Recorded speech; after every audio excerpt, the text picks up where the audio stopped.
Hi, I'm Jamal Igle, creator of Molly Danger, and you're watching the Rogues Gallery.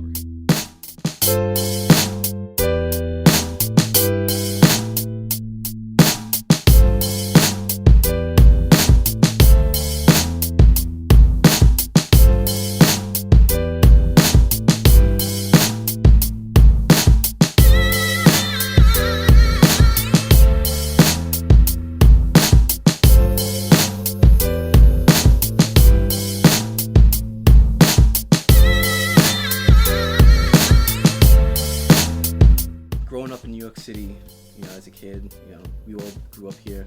How was it? What experiences, what influenced you growing up that inspired you to get into art? Being a New Yorker, you can't help but be surrounded by art, especially, I'm a child of the 70s and 80s, so there was graffiti all over the place. There was stuff constantly happening. I remember as a kid, my mom and my grandfather take me down to 42nd Street. There was always stuff popping down there. I mean, this was, back in the day when it was still like, pimps and hookers and drug dealers on every corner. But pre-Disney 42nd Street, Right. Growing up in the city, especially if you're, into comics, especially if you're into like Marvel comics, Marvel was New York. DC was Metropolis and Gotham, all these made up cities. But, you could look in a Marvel comic and see, the Empire State Building or the Twin Towers at the time when they were still here and everything. So, that had a pretty big influence. And then, I had one of my mom's boyfriends who used to take me, again, going back down to 42nd Street to all the kung fu movies, Five Deadly Venoms. Nice. And, That's a great movie. Kid with the Golden Arms and stuff like that. So, I would like to think that it had a little bit of an influence too. And then, blaxploitation movies like Free the Hard Way, and, so all that stuff kind of melds together into one big mess. But it's a fun mess. Yeah, it's a good way of putting it. Yeah. Absolutely. It's like a big melting pot. Absolutely. Were you into the more traditional superhero while you were growing up?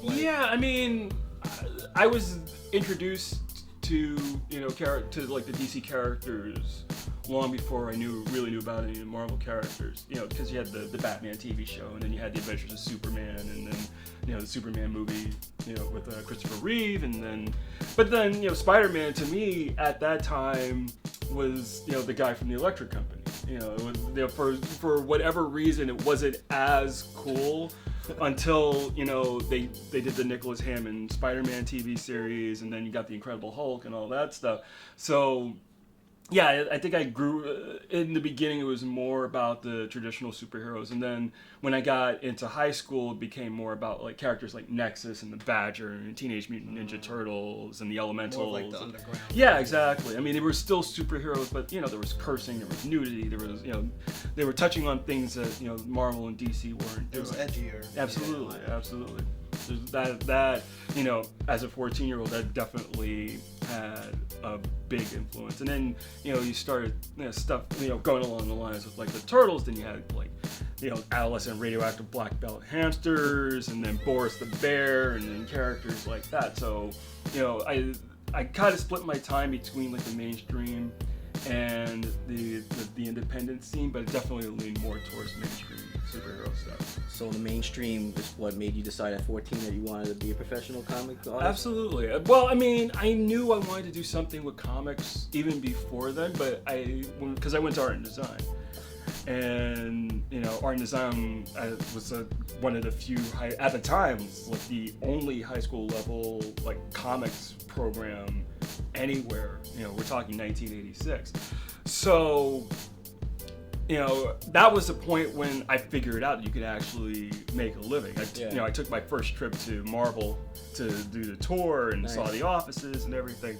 And then while I was in high school, I did the internship at DC, the 6-month internship, and which really just sort of opened my eyes to an even bigger world in terms of just doing comics for a living. Awesome. Bringing it back to, you mentioned arts and design. How was your experience there? It was good. Yeah, but it was just like any high school experience, you know. But it was sort of amplified because you had like nerds fighting nerds, you know. It's like, you know, because you had the comic book guys, and you had the illustration guys, and you had the film majors, and the photographers, and the graphic design. Everybody in like their segment. Like, Yeah, but right? everybody had their little But that was the thing. It was like you had geeks forming cliques because these were the outcasts that came from every other school in the city. Suddenly, They're banding together. Yeah, they're banding together and like. Their muscles. It was a good experience. It was a very surreal experience because there was a lot of competition. You know, just on a general, like, everyday basis, because what do you do when you're in school? You're trying to prove you're the best at whatever it is that you're trying to do. And instead of sports, we're trying to see who knows more about Marvel and DC. I mean, who can make their own, like, the best comic book. Like, That sounded could have made a good reality show today. Yeah, you would think so. That's like the dream job. Like during that time, I know you were like, I'm out of here. Oh yeah. That was doing the internship. I met so many people while I was at DC. I met Keith Giffen there. I met Mike Mignola there. Kyle Baker, J.M. DeMatteis, Nice. Adam Hughes. I met Kurt Swan before he passed. I knew Dick Giordano. He used to call me Mr. Hat because I used to wear this fedora because I thought I was being cool. You're cool. Intern for DC. You're high school student. Yeah, I got my little black fedora on. You got a cock to the side. Yeah, ready to go. exactly. But and I learned a lot. I learned a lot about editorial. I learned a lot about production. In your opinion, what stood out to most to you that you learned in that internship? Oh God, there was a lot. I mean, I think the big thing was I don't think it really dawned on me how much of a professional environment was required at a comic book company, because when you look at it from the outside, you think it's like all fun and games, and I think a lot of that was sort of pushed onto the public by like Stan's soapbox. Everything's jolly and happy. No, there's deadlines everywhere. People are running around like there's a house on fire because comics as a business is one of the most unusual businesses that you could get into. It is a periodical product that has to be produced on a weekly basis, not a monthly basis, on a weekly basis. And more so now than even before, is built on a cult of celebrity. So not only do you have to produce material, but you're trying to build stars to bring readers to your book. And there are a lot of different facets to that. There's marketing, there's advertising, it goes beyond just producing the work itself. All of these things are very important. So I got a really good education, like base education, in a short amount of time about exactly what it was required of me.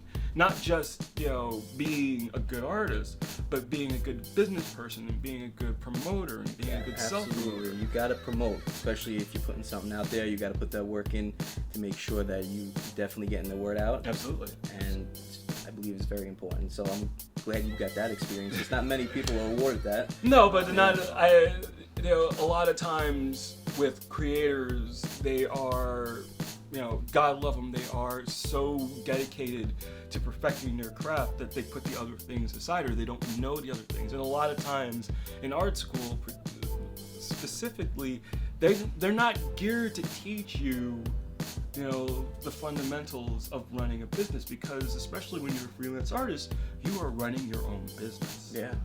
Essentially, you are, you have to, a lot of times you have to pay your own taxes, you have to pay your own medical, you have to do your own accounting, unless you are doing well enough that you can hire people to handle that kind of It's not stuff. as glam as we. Nowhere near as glam. We are not, most of us are not rich. Most of us are working from paycheck to paycheck, just like everybody else. A normal person. Yeah, it's just, I'm blessed and I'm lucky because I've gotten the opportunity to work in a business that I love, to travel, to have all these great experiences, to meet people that I probably would never have met under normal circumstances, had I been doing anything else, it's a sweet gig. It's got its headaches, just like any other job. But you try to deal with those as they come. You said like you met a lot of people. Right. Who was the person who gave you the best advice, and what was it? Keith Giffen gave me probably the best advice as an intern, which was never volunteer. Don't do it for free. Yeah, exactly. Never volunteer. If you're good at something, don't do it for free. And it's funny, every time I don't get to talk to him as often as I used to, but every time I talk to him, and he finds out I'm doing something, he's like, "What did I tell you? Never volunteer." It's like, I didn't volunteer this time. They're paying me. Oh, okay, it's all right. It's all right. I can't quantify it as say there was like one particularly good piece of advice. I think the best thing that worked for me was I actually had gotten out of doing comics for I'd say about a year or so. I was working at Sony Animation. I was doing storyboards. And when I came back to New York, I decided I was just going to go full bore and get back into doing comics.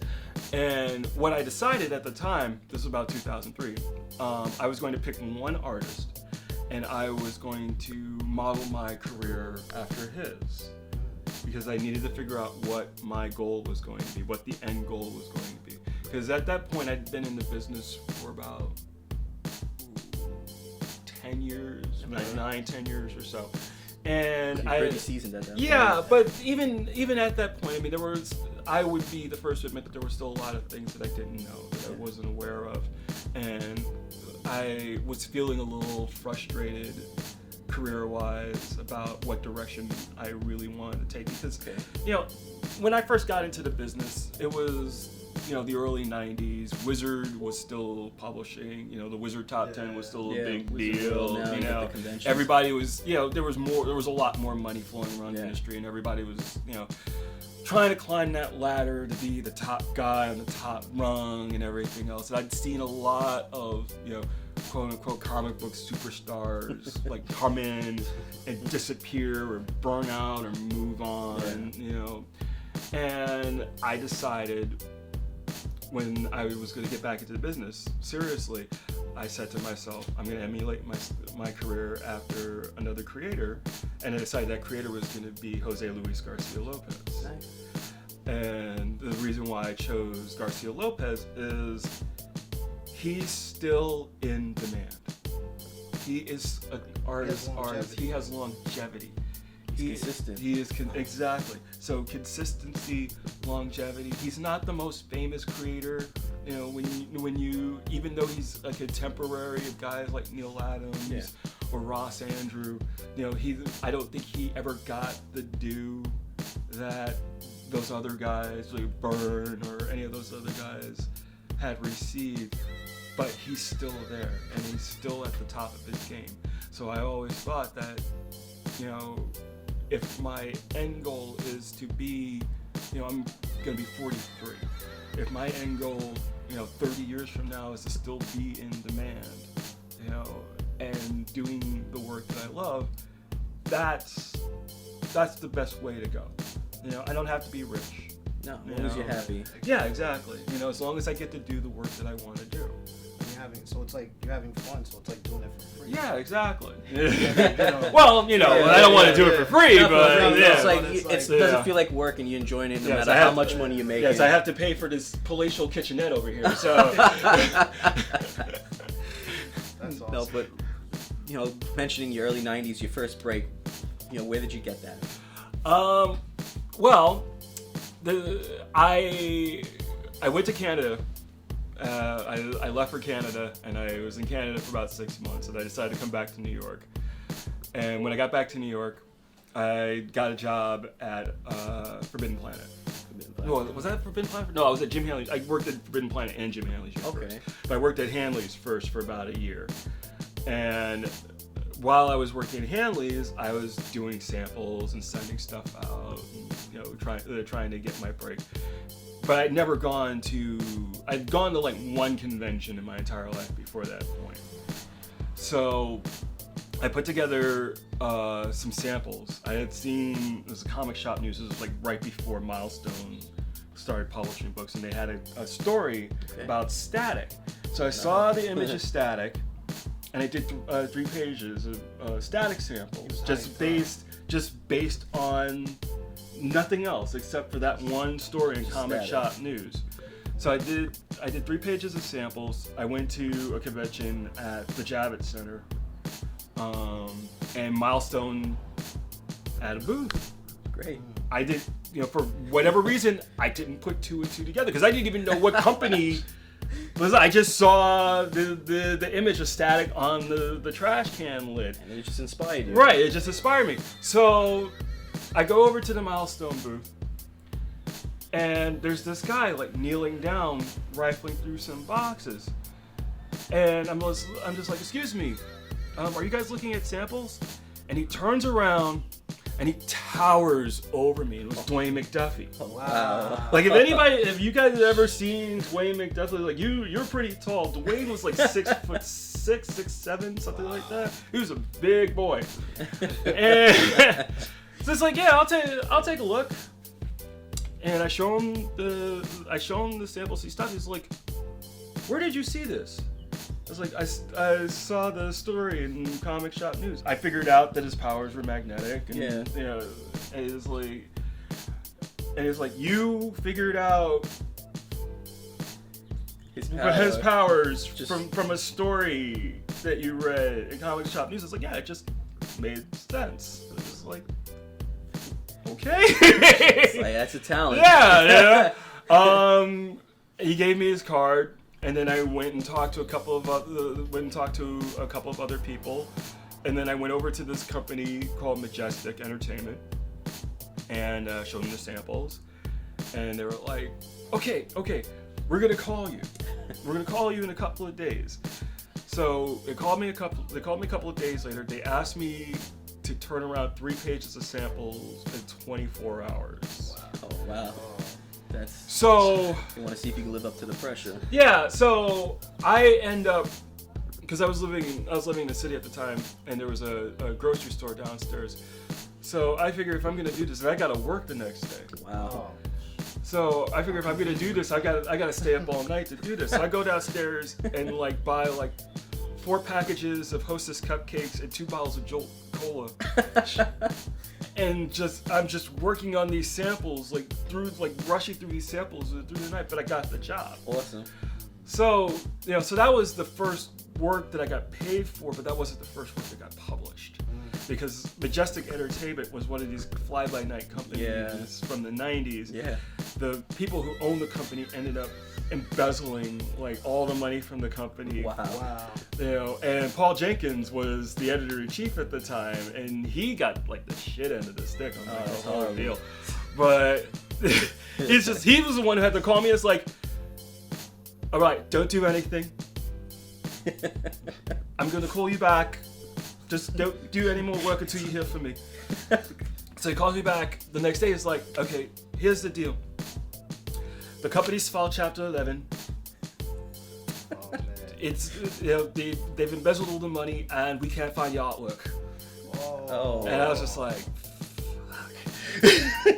So Sick. what am I gonna do?